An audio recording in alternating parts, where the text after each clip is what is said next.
लिखो तो एग्जाम में कुछ इस कदर लिखो। लिखो तो एग्जाम में कुछ इस कदर लिखो कि पेन भी रोने पर मजबूर हो जाए। पेन भी रोने पर मजबूर हो जाए। हर उत्तर में वो दर्द भर दो। हर उत्तर में वो दर्द भर दो कि एग्जामिनर भी डिप्रेशन खाकर सो जाए। एग्जामिनर भी डिप्रेशन खाकर सो जाए। प्यारे साथियों नमस्कार, स्वागत है आपको आपके अपने YouTube चैनल राजा ऑनलाइन क्लासेस में। प्यारे साथियों, अगर आप बिहार बोर्ड की तैयारी कर रहे हैं, अगर आपका मैट्रिक परीक्षा 2024 में होने वाला है, तो आपके लिए ये वीडियो बहुत खास होने वाला है। जी हां, तो चैनल पर अगर पहली बार आए हैं तो चैनल को सब्सक्राइब जरूर कर दीजिएगा, और वीडियो अगर अच्छा लगे तो इस वीडियो को लाइक करना मत भूलिएगा, और जहां तक हो सके इस वीडियो को शेयर करना भी मत भूलिएगा। अपने दोस्तों तक, अपने रिश्तेदारों तक, आपके पहचान वाले, आपके दोस्त जो भी मैट्रिक की परीक्षा देने वाले हैं 2024 के अंदर, उन सभी तक ये वीडियो का नोटिफिकेशन गिरना चाहिए। जी हां, आप भी सीख पाएंगे और अपने दोस्तों को जब सिखा पाएंगे ना, और अगर ये प्रश्न एग्जाम में दिख जाए तो आप भी बना सकते हैं, और आपका दोस्त भी बना लेगा तो कितना नाम लेगा। प्यारे साथियों, चलिए तो आज के इस वीडियो में क्या होने वाला है, थंबनेल देखकर आपको समझ आ गई होगी कि आज के इस वीडियो में क्या होने वाला है। तो हम सिद्ध करने वाले हैं F बराबर R/2। वो भी कौन से दर्पण में? तो उत्तल दर्पण में। अवतल दर्पण में F बराबर R/2 सिद्ध करने के लिए मैंने आपको सिखा दिया है इसके पार्ट 1 में। जी हां, अगर आपने नहीं देखा है तो इसी वीडियो के डिस्क्रिप्शन में उसका लिंक है, आप जरूर देख लीजिएगा। अवतल दर्पण में F बराबर R/2, इसको मैंने अच्छे से आपको समझाया है। ठीक है, तो आज की इस वीडियो में हम बात करने वाले हैं उत्तल दर्पण में F बराबर R/2 सिद्ध करने का तरीका मालूम करेंगे। प्यारे साथियों, चलिए हम इस वीडियो को स्टार्ट करते हैं। वीडियो के अंत तक जरूर बने रहिएगा, कॉपी और कलम के साथ बैठिएगा ताकि अच्छे से आप सीख पाएंगे और फिर उसको नोट करके खुद से उसका रिवीजन कर पाएंगे। तब जाकर अगर ये परीक्षा में आपको ये सवाल दिख जाएगा तो सबसे पहले आप इसी प्रश्न को बनाने वाले हैं। तो चलिए फटाफट से हम इस वीडियो को स्टार्ट करते हैं। प्यारे साथियों, हम यहाँ पर क्या करने वाले हैं, उत्तल दर्पण में F बराबर R/2 सिद्ध करेंगे, तो उसके लिए हमें एक उत्तल दर्पण की आवश्यकता होगी। तो चलिए हम फटाफट से उत्तल दर्पण को बना लेते हैं। फटाफट से ध्यान दीजिएगा। यहाँ पर देखिए, हम यहां पर बना लेते हैं एक उत्तल दर्पण। ठीक है ना, देखिए ध्यान दीजिएगा, उत्तल दर्पण। यहां पर हम एक उत्तल दर्पण बना रहे हैं, और इस उत्तल दर्पण का नाम हम रख देते हैं MN। ठीक है, मुझे पिक्चर अच्छे से बनाने नहीं आता है, मैं कोई कलाकार नहीं हूं, मैं आपको सिर्फ समझा रहा हूं। आपको जो बनाना है ना, वो डिवाइडर से बनाना है, स्केल का यूज करना है, अच्छे से पिक्चर बनाना है। ठीक है ना, तो प्रश्न क्या, पहले मैं प्रश्न लिख देता हूं यहां पर कि उत्तल दर्पण में, उत्तल दर्पण में क्या सिद्ध करना है? F बराबर R/2 क्या करना है? सिद्ध करना है। सिद्ध करें।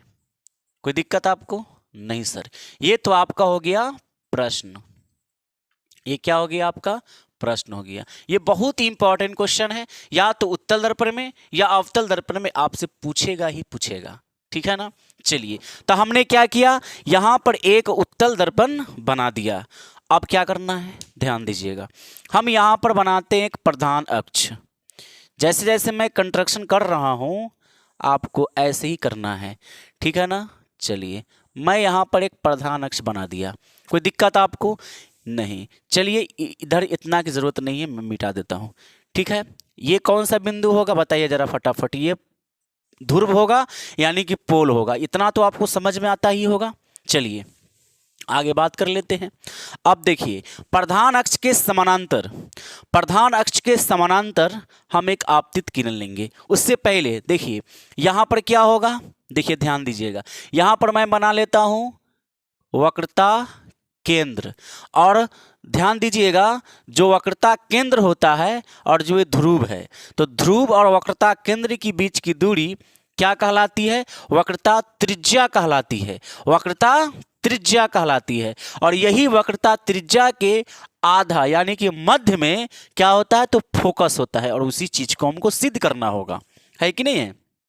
तो यहां पर हम क्या कर लेते हैं, यहां पर हम फोकस लिख देंगे, एफ लिख देंगे, यानी कि एफ जो होगा वह वक्रता केंद्र के बीच में होगा, तभी तो एफ बराबर r/2 हुआ, है ना। यही तो हमको सिद्ध करना है, एफ बराबर r/2, यानी कि ध्यान दीजिएगा, जो फोकस होगा ना, जो फोकस होगा वह त्रिज्या का आधा होगा, यानी जो त्रिज्या होगी ना यहां से यहां तक, इसको मैं मिटा दूं, चलिए, यहां से लेकर यहां तक की जो लंबाई है उसी का हाफ, उसी का आधा हमारा फोकस है। इस चीज को हमें सिद्ध करना है। क्लियर। चलिए, अब इस प्रधान अक्ष के समानांतर हम क्या करते हैं, एक आपतित किरण लाते हैं इसके समानांतर। ध्यान दीजिएगा, तो यहां पर मैं एक आपतित किरण ऐसे लाया, देखिए इसके समानांतर ला रहे हैं हम, ध्यान से मेरी बात को सुनिएगा। इस किरण को हम क्या लिख देते हैं, ए बी। ये किरण का क्या नाम है भाई, तो ए बी इस किरण का नाम है, ठीक है ना। ये आपतित किरण है, यहां पर मैं ऐसे एरो का साइन लगा देता हूं। समझ में आ रहा है कि नहीं, जी हाँ, अच्छे से समझिएगा, फिजिक्स का ये बहुत इंपॉर्टेंट टॉपिक है क्लास 10th के अंदर। क्लियर है। चलिए, अब एक बात बताइए, उत्तल दर्पण में ध्यान दीजिएगा, उत्तल दर्पण में जब कोई किरण प्रधान अक्ष के समानांतर आती है तो दर्पण से परावर्तन होगी, दर्पण से परावर्तन होगी, और दर्पण से परावर्तन के बाद, दर्पण से परावर्तन के बाद अगर आपको याद होगा ना, एक बार अवतल दर्पण की बात कर लेते हैं। ध्यान दीजिएगा, ये अवतल दर्पण है सर, हाँ सर अवतल दर्पण है। ये प्रधान अक्ष है सर, हाँ सर ये प्रधान अक्ष है। इसके समानांतर किरण आई, यस सर आ गई। तो यहां पर क्या था, केंद्र है, और यहां पर फोकस है। आपको याद होगा कि जब प्रधान अक्ष के समानांतर आपतित किरण आती है तो वह कहां से जाती है, तो फोकस से जाती है। आपको याद है सर, बिल्कुल सर, जाती है, फोकस से जाती है। जब समानांतर आती है तो फोकस से जाती है, समानांतर आती है, फोकस से जाती है। ये अवतल दर्पण है, यहां भी सेम कंडीशन, लेकिन जाती नहीं है, जाती हुई प्रतीत होती है, यानी कि मालूम होती है। बात समझ रहे हैं आप, यानी कि जब प्रधान अक्ष के समानांतर आपतित किरण आएगी तो दर्पण से परावर्तन के बाद, देखिए परावर्तन के बाद फोकस से आती हुई मालूम होगी, फोकस से आती हुई मालूम होगी, है ना, प्रतीत होगी या मालूम होगी। आप इसको डॉट लाइन से दिखाएंगे, और यहां पर हम क्या कर देते हैं, पूरा लाइन बना देते हैं ऐसे, ठीक है, ध्यान से समझिएगा। तो ये ऐसे हमने बना दिया। कोई दिक्कत है आपको?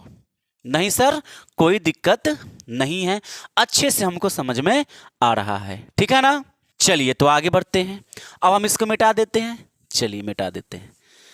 तो अभी आपने क्या देखा सर, अभी तो सर हम छोटी छोटी बातें आपसे किए। ए बी आपतित किरण है जो दर्पण से टकराने के बाद फोकस से आती हुई मालूम होती है, कोई दिक्कत यहां पर नहीं। अब एक बात बताइए, अब ये आपतित किरण और ये परावर्तित किरण, ये आपतित किरण है, ये परावर्तित किरण है, तो इसके बीच में एक अभिलंब होता है, अभिलंब होता है कि नहीं होता है, होता है। तो हम क्या करते हैं, यहां पर हम एक अभिलंब बना देते हैं रेड पेन से, ताकि अच्छे से क्लियर होगा, ठीक है। देखिए देखिए, ये मैंने क्या बना दिया सर, अभिलंब बना दिया, आपको अच्छे से समझ में आता होगा। क्लियर है। अब हम इसका एक नाम रख लेते हैं, देखिए इसको आप ई रख लीजिए नाम, और इसको आप डी बोल दीजिए, ठीक है ना। सबका नामकरण यहां पर हो गया है। प्यारे साथियों, क्या आपको पिक्चर बनाने आ गया, क्या आपको फोटो बनाने आया? सर ये तो बहुत आसान फोटो है, एक उत्तल दर्पण बनाना है, प्रधान अक्ष बनानी है, यहाँ पर हमको फोकस, यहाँ पर हमको ध्रुव ले लेना है, यहाँ पर फोकस, यहाँ पर वक्रता केंद्र। याद रहे, वक्रता केंद्र की यानी कि वक्रता त्रिज्या की जो लंबाई होगी ना, उसका आधा पर हमेशा आपको फोकस लेना है। क्लियर है। प्रधान अक्ष के समानांतर ए बी आपतित किरण आया, ठीक है, दर्पण से परावर्तन के बाद फोकस से आती हुई मालूम पड़ती है, और ये हमने एक अभिलंब बनाया क्योंकि ये आपतित किरण है और ये परावर्तित किरण है, तो बीच में एक अभिलंब बनेगा। आपको याद होगा, परावर्तन के नियम में आपने समझा होगा, अगर उस चैप्टर को अच्छे से आप पढ़े होंगे तो। क्लियर है। अब जो जो कहानी यहाँ पर की गई ना, उस कहानी को छाप दीजिए। क्या कीजिए, छाप दीजिए, यानी कि लिख दीजिए। क्लियर है? चलिए, तभी तो आपको 5 नंबर मिलेगा। इतना सस्ता थोड़ी है 5 नंबर ले लेना। अच्छे से पहले आपको पिक्चर बनाना है, फिर उसका बढ़िया से डेरिवेशन करना है अच्छे से। तो हम यहां पर क्या लिखने वाले हैं? लिखेंगे माना, नाना नहीं लिखना है, माना। माना कि इस दर्पण का नाम MN लिखेंगे। माना कि MN एक कौन सा दर्पण है? तो उत्तल दर्पण है। माना कि MN एक उत्तल दर्पण है, उत्तल दर्पण है। क्या ये बात आप लिख नहीं सकते हैं? लिख सकता हूं सर। तो माना कि MN एक उत्तल दर्पण है, MN एक उत्तल दर्पण है। क्लियर? AB क्या है सर? आपतित किरण है। लिखेंगे यहां पर कि AB एक आपतित किरण है, आपतित किरण है जो बताइए, आगे बताइए, टमटम बढ़ाइए, जरा दिमाग लगाइए, इसके आगे क्या लिख सकता हूं मैं? AB एक आपतित किरण है जो दर्पण से परावर्तन के बाद फोकस से आती हुई मालूम पड़ती है। लिखिए यहां पर, माना कि MN एक उत्तल दर्पण है, AB एक आपतित किरण है जो दर्पण से परावर्तन के बाद, दर्पण से, है ना, दर्पण से परावर्तन के बाद फोकस से आती हुई, है ना, आती हुई मालूम पड़ती है। क्या ये बात आपको क्लियर हो चुका है सर? इतना क्लियर है? चलिए, तो इतना बात आपने लिख दिया, फिर क्या लिखेंगे? ये P क्या है? तो ध्रुव है, और C क्या है? वक्रता केंद्र है। आप लिखेंगे यहां पर कि P दर्पण का ध्रुव तथा C वक्रता केंद्र है, वक्रता केंद्र है।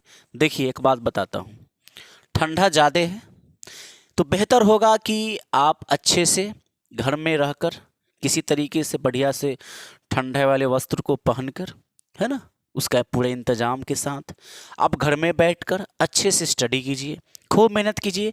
सुबह में 3 बजे या 4 बजे उठ जाइए, ठीक है, और याद करने वाले जितने भी चीज़ें हैं सभी नोट्स को याद कीजिए, अच्छे से याद कीजिए, है ना। मेहनत से पढ़िए, लगन से पढ़िए, धोखा मत दीजिए अपने पेरेंट्स को, अपने टीचर को, अपने समाज को, आने वाले फ्यूचर को, है ना। किसको धोखा देंगे आप?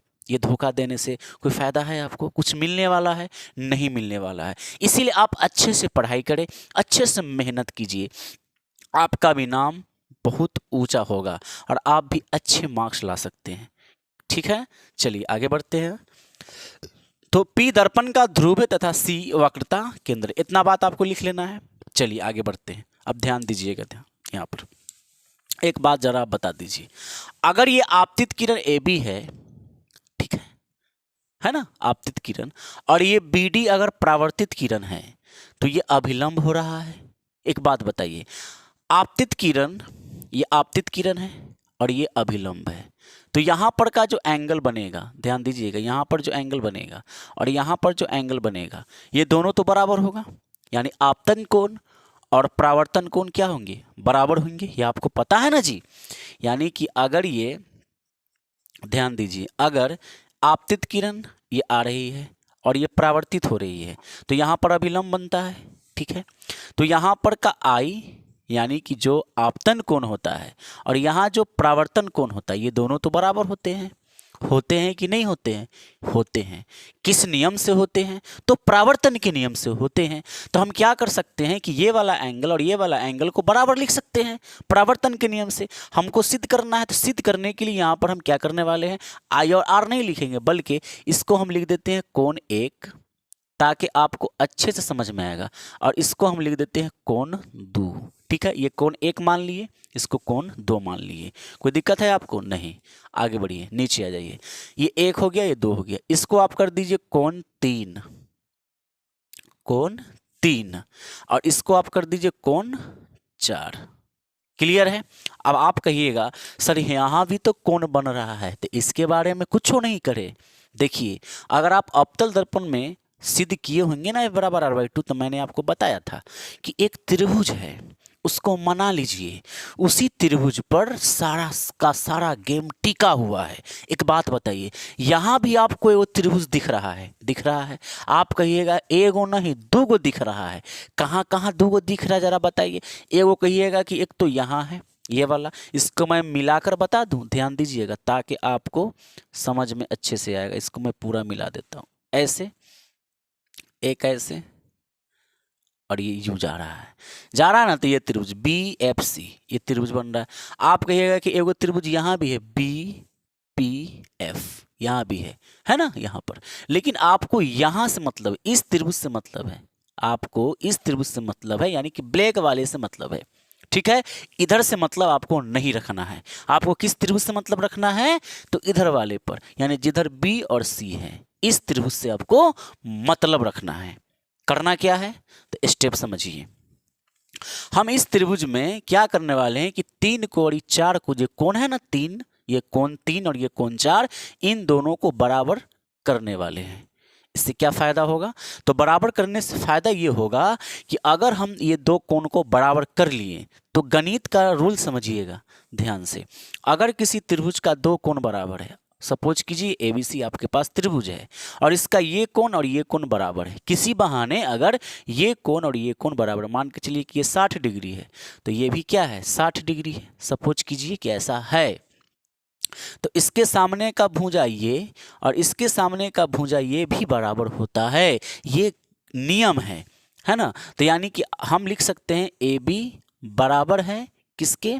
तो AC के। ऐसे करने से क्या होगा? वही होगा जो मंजूर खुदा होगा। पहले इतना तो कीजिए, पहले ही सब बात पूछ लीजिएगा तक कह दीजिए कि सिद्ध हो गया इतने पर। ऐसा होता है कहीं? इता करहर हो गया ना हो गया, माने हर सवाल का जवाब है, ऐसा नहीं कि नहीं है। हर सवाल का जवाब है, वो सवाल ही नहीं जिसका जवाब नहीं है। अगर जिसका जवाब नहीं है वो सवाल नहीं है, इसलिए हर सवाल का जवाब होता है। बात समझ रहे हैं? लेकिन धैर्य रखिए ना, पेशेंस रखिए, पेशेंस रखिए। पहले जिसका क्यों आप पता करने वाले हैं वहां तक तो पहुंचिए। जैसे आपने अभी कहा कि इन दोनों को हम बराबर क्यों करेंगे, क्या क्या फायदा है इससे? तो मैं आपको फायदा बता दिया कि अगर दो कोण बराबर है किसी त्रिभुज का तो सामने की भुजा बराबर होती है, और ऐसे त्रिभुज को समद्विबाहु त्रिभुज कहते हैं। तो आखिर हम इसको समद्विबाहु त्रिभुज कहने वाले हैं। इससे क्या फायदा है? तो ये फायदा बाद में समझ में आएगा जब आप इसको समद्विबाहु पता कर लेंगे, ठीक है। वहां पर समझ में आ जाएगा इसका नियम, कानून, रूल की कहला हम ये काम कर रहे थे। समझ में आ रहा है ना आपको? चलिए आगे बढ़ते हैं। अब यहां पर इसको मैं मिटा देता हूं और टमटम बढ़ा देता हूं। देखिए, तो हम यहां तक तो पहुंचेंगे, उससे पहले यहां पर देख लेते हैं कि कोण 1 बराबर होगा 2 के। क्यों बराबर होगा भाई? परावर्तन का नियम है। हम क्या कर सकते हैं, यहां पर लिखिए कि कोण 1 बराबर है भाई साहब कोण 2 के।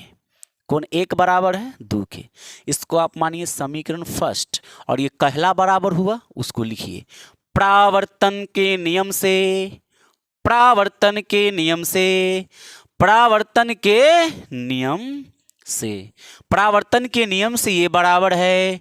आपको कोई दिक्कत है? नहीं है तो आगे बढ़िए। चलिए आगे बढ़िए। अब 1 को मैंने 2 के बराबर किया, भाई परावर्तन का नियम है, मैंने फायदा उठाया, आपको भी फायदा उठाना है। चलिए अब आगे बढ़िए। आप यहां पर तनका सानी ताकिएगा ना तो एक चीज आपको समझ में आएगा। देखिए क्या समझ में आएगा, जरा ध्यान दीजिए। आप ई से लेकर, ध्यान दीजिए, आप ई वाला जो लाइन आया है, देखिए इसको मैं डॉट कर देता हूं, तब जाके ना आप कहिएगा हाँ सर समझ में आया। देखिए ई वाला पर ताकिए, ई वाला पर, ई से लेकर सी को देखिए जरा ध्यान पूर्वक। हम यहां बना दे ऐसे। चलिए ये ई है और ये सी है, ई सी, और इधर जरा ताकिए डी और एफ पर, डी और एफ पर, करियकबा पर, ऐसे ऐसे ताकिए। ये डी है और ये एफ है। क्या समझ में आ रहा है? ये दोनों एक दूसरे को ऐसे काट रहा है, काट रहा है। जब दो रेखाएं एक दूसरे को प्रतिच्छेद करती है, जब दो रेखा एक दूसरे को प्रतिच्छेद करती है तो आमने सामने का कोण बराबर होता है। देखिए, आमने सामने का कोण बराबर होता है और ऐसे कोण सम्मुख कोण कहलाते हैं। ऐसे कोण सम्मुख कोण कहलाते हैं। जी हाँ सर, तो क्या हम कह सकते हैं एगो बात, क्या कह सकते हैं जरा कहिए ना बढ़िया से। तो ये वाला जो एक है, ये ई टुनटुनवा के बराबर है, यानी कि 3 के बराबर है। कोण एक जो है वह 3 के बराबर है। क्यों बराबर है? क्योंकि एक दूसरे को ये रेखा प्रतिच्छेद करता है। समझिएगा बात को, ठीक है। तो हम यहाँ लिख सकते हैं, क्या लिख सकते हैं? यहाँ लिख सकते हैं कि कोण एक बराबर है कोण 3 के। इसको कीजिए समीकरण 2, समीकरण 2। ये वाला एंगल और ये बराबर है। तो कोण एक बराबर है 3 के, क्योंकि ये इन्ना और ये इन्ना गया तो एक दूसरे को काट दिया ना, प्रतिच्छेद कर दिया, तो बराबर होगा। ठीक है, सम्मुख कोण बराबर होगा। तो आप लिखेंगे सम्मुख कोण से, सम्मुख को आना कोण से। चलिए बताइएगा, अपना अपडेट देते रहिएगा। समझ में आ रहा है ना? बताते रहिएगा सर कैसा हाल है आपका। जब तक ना बोलिएगा पता कैसे चलेगा। चलिए, ये 2 बात आप किए। अब एक बात आप बताइए, देखिए समीकरण 1 में कोण 1 बराबर 2 के, और समीकरण 2 में कोण 1 बराबर 3 के। आप ये देखेंगे कि समीकरण 1 और समीकरण 2 का LHS बराबर है, यानी बायां पक्ष बराबर है। तो बायां बराबर हुआ तो दायां कहेगा हमहू बराबर हैं, हमहू बराबर हैं। यहां पर आप लिखिए समीकरण 1 एवं 2 से, समीकरण 1 एवं 2 से आप कहिएगा कि कोण 2 बराबर होगा भाई साहब कोण 3 के, और ये हो गया समीकरण 3। क्या आपको इतनी बातें समझ में आई? समझ में आया सर? क्या मैं अच्छे से आपको सिखा पा रहा हूं? क्या आप मेरी बातों से, मेरे स्टाइलों से, मेरे कॉन्सेप्ट से आप समझ पा रहे हैं? बताइएगा सर, ठीक है।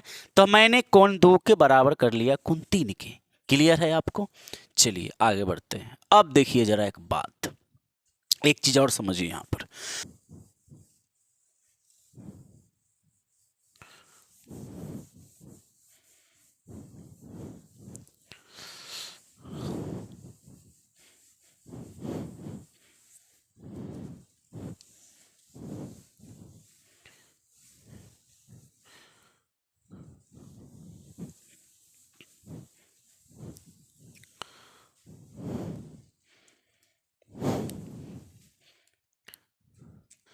ये जो ए बी देख रहे हैं, ए बी, ये जो ए बी आपतित किरण है, किसके समानांतर है ए बी?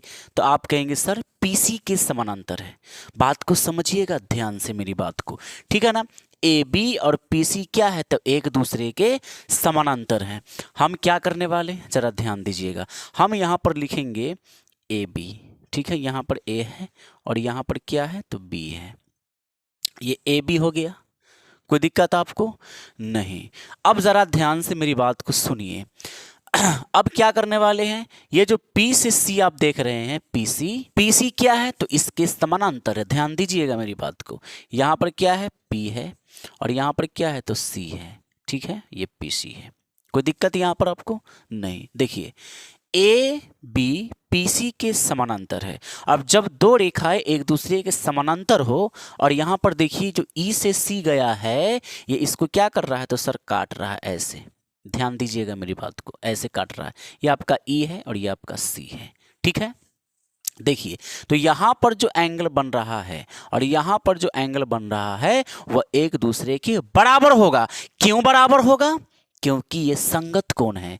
कौन सा कोण है? संगत कोण है। ये कोण और ये कोण बराबर होगा। कब बराबर होगा? जब 2 रेखाओं को कोई तिर्यक रेखा प्रतिच्छेद करती है तो उसके संगत कोण क्या होते हैं? तो बराबर होते हैं। आपको समझ में आ गया ये बात? चलिए अब इसी बात का फायदा यहां पर उठाना है।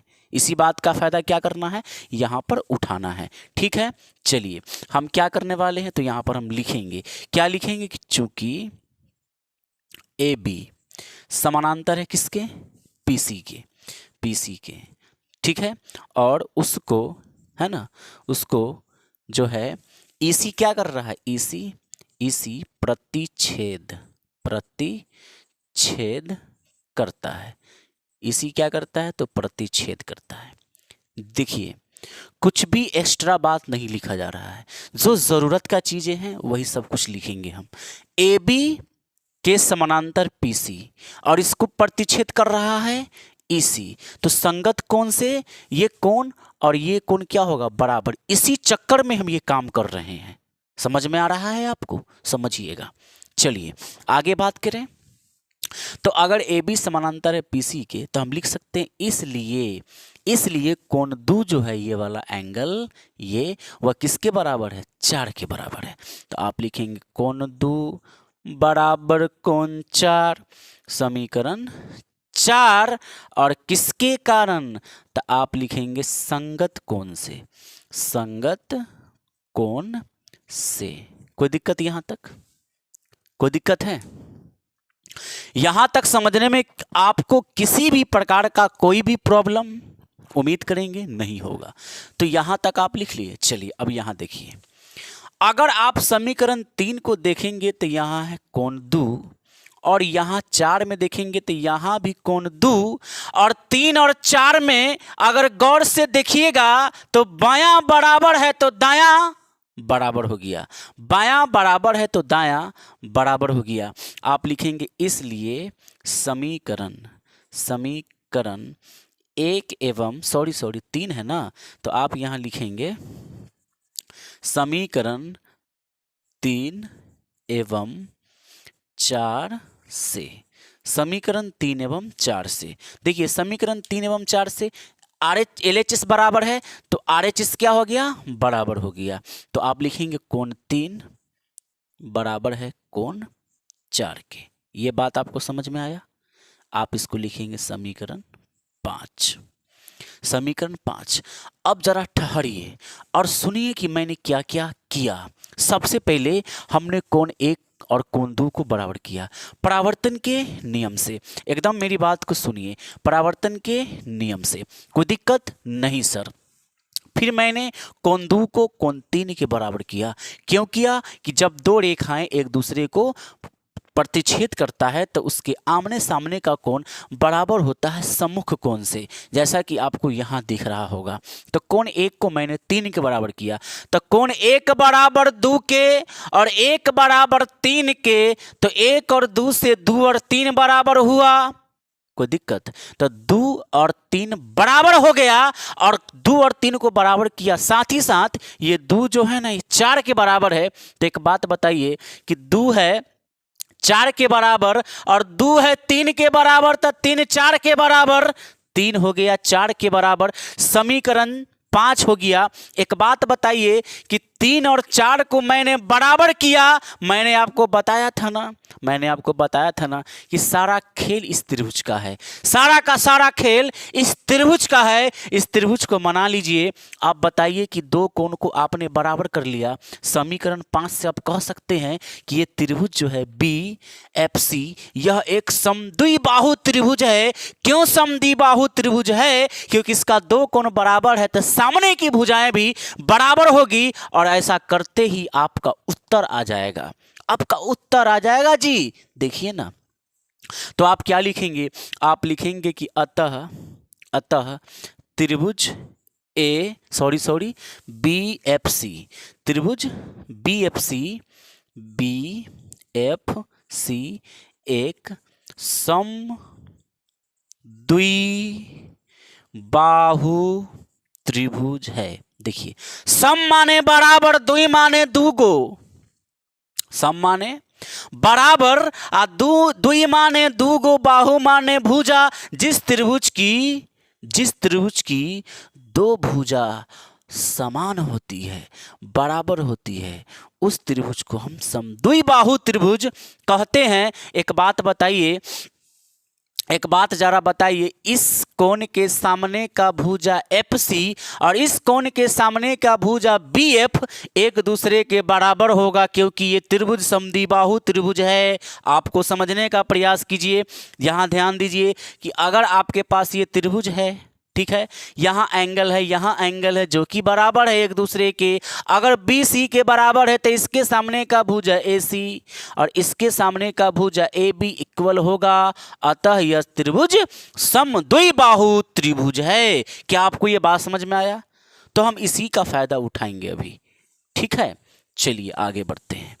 देखिए जरा प्यार से लिखेंगे, अतः, अतः यहां पर ध्यान दीजिए, अतः ये जो BF है, BF, ये BF है ना सर, ये BF, इसके सामने का भुजा ये BF और इस कोण के सामने का भुजा ये FC, इसको मिटा दीजिए FC, ठीक है, तो बराबर होगा। तो BF बराबर होगा FC के। ये BF किसके बराबर? FC के। तो आप लिखेंगे FC और इसको करिए समीकरण 5 तक तो हो गया, इसको आप कर दीजिए समीकरण 6, ठीक है। घबराइएगा नहीं कि सर इतना समीकरण आप बना लिए हैं, ऐसा कुछ नहीं है, समझना भी तो जरूरी है। स्टेप बाय स्टेप मैं आपको सिखा रहा हूं, अच्छे से प्रैक्टिस कीजिएगा और अच्छे से समझ में आ जाएगा, ठीक है। चलिए आगे बात कर लेते हैं। अब एक चीज और अच्छे से समझ लीजिए, देखिए इसको तो हम मना लिए भाई साहब। देखिए इस B को जरा गौर से देखिए, ये जो B है ना, ये P के बिल्कुल करीब हैं, बिल्कुल करीब हैं। और ये बात मैं आपको अवतल दर्पण में भी बताया था, अगर नहीं समझे हैं तो समझिए फिर से। एक बिंदु यहां पर है, एक बिंदु मैं यहां पर ले लेता हूं और एक बिंदु मैं यहां पर ले लेता हूं, ठीक है। चलिए यहां से मैं यहां मिला देता हूं, यहां से मैं यहां मिला देता हूं, क्लियर है। ये आपका A है, यह आपका B है और ये आपका C है, ठीक है। हम क्या करते हैं कि इस B को थोड़ा नीचे लाते हैं, तो ये B यहां पर आ गया, ठीक है, ये B यहां पर आ गया। तो A से हम यहां पर अब मिला दिए, ठीक है। फिर थोड़ा सा हम नीचे लाते हैं, यहां पर B आ गया, फिर यहां से आप यहां मिला दीजिए। एक समय ऐसा आएगा कि ये पॉइंट यहां पर चला जाएगा, तो इस स्थिति में AB और AC क्या होगा? इक्वल हो जाएगा। AC और AB इक्वल हो जाएगा। एक बात बताइए, अगर B P के बिल्कुल करीब हैं, बिल्कुल करीब हैं सर, B P के नजदीक है, तो जो BF होगा वही तो सर PF होगा, जो BF होगा वही तो सर PF होगा, क्योंकि B P के अधिक निकट है, निकट है। इस बात को आप लिखिए, यहां पर लिखेंगे कि बिंदु B P के अधिक क्या है? निकट, अधिक निकट है, अधिक निकट है। क्लियर है आपको? अगर बिंदु B P के अधिक निकट है, अधिक अगर निकट है, तो पता है क्या लिखेंगे आप? बिंदु B P के अधिक निकट है, तो B से जो F की लंबाई है BF, जो B से F की लंबाई है BF, ये जो BF है वह किसके बराबर? एक बात बताइए ना, देखिए ये जो आप देख रहे हैं, ये धीरे धीरे धीरे धीरे ये वाला लाइन, ये धीरे धीरे धीरे धीरे ऐसे से ऐसे आ गया, तो जो FB है वो बन गया PF, FB PF हो गया। तो आप लिखेंगे PF के बराबर, और इसको कर दीजिए समीकरण 6, तो यहां पर है, इसको कर दीजिए समीकरण 7, समीकरण 7। अब जरा गौर से देखिए समीकरण 6 और 7 को, तो ये वाला हिस्सा और ये वाला हिस्सा बराबर है, तो ये बराबर हो गया। आप लिखेंगे समीकरण 6 एवं 7 से, 6 एवं 7 से, है ना। क्या लिखेंगे आप? लिखेंगे कि अगर बायां बराबर है तो दायां बराबर है, यानी कि FC अब बराबर है किसके? तो PF के। FC बराबर है PF के, और इसको आप कर दीजिए समीकरण, चाहे इसको समीकरण छोड़ दीजिए, जरूरी नहीं है कि आप इसको समीकरण मानिए, चाहे मान लीजिए, क्या जाता है सर, समीकरण मान लेने से ना सहूलियत हो जाती है, ठीक है। अब बताइए कि आपने क्या निकाल लिया, जरा इस पर नजर डालिए, इसको आपने क्या निकाल लिया? देखिए आपने FC को बराबर कर लिया PF के, देखिए एफ सी और ये पी एफ, यानी कि ये डिस्टेंस इक्वल टू ये डिस्टेंस, इक्वल टू आपने कर लिया।